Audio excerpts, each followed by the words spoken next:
আল্লাহ তাআলা সিদ্ধান্ত নিয়েছেন জামাত ইসলামীকে ক্ষমতায় দেবেন। জনগণ এখন আমাদের জামাত ইসলামীকে চায়, জামাত ইসলামী আমাদের নেতৃত্ব চায়। এখন এই জনগণের সাথে সম্পর্ক সৃষ্টি করার দায়িত্বটা আপনারা যারা আজকে এখানে উপস্থিত হয়েছেন তাদের।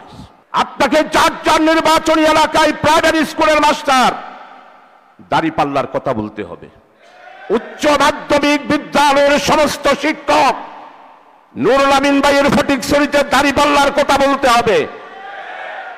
পুলিশ আপনার পিছনে পিছনে হাঁটতে হবে। বিগত ফ্যাসিস্ট সরকার শুধু আওয়ামী লীগের সেনা সামুন্ডদেরকে নিয়েই দেশ শাসন করতে চেয়েছে, জনগণের থেকে বিচ্ছিন্ন হয়ে গিয়েছে।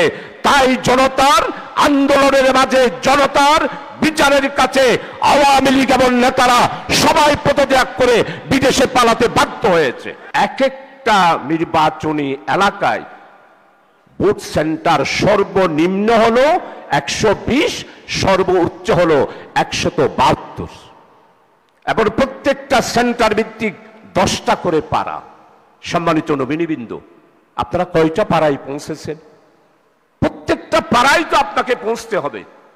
আর করুণ সুরে আমার মা বোনদের চোখ থেকে পানি বের করতে হবে।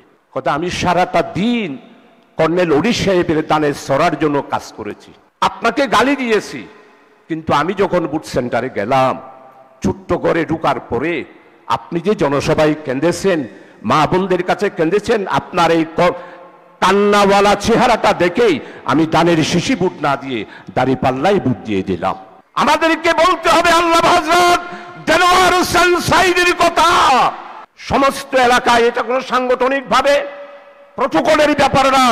সাঈদী সাহেবের প্রতি তৌহিদি জনতার যে আবেগ, এই আবেগটা আগামী নির্বাচনে আপনাদেরকে কাজে লাগাতে হবে।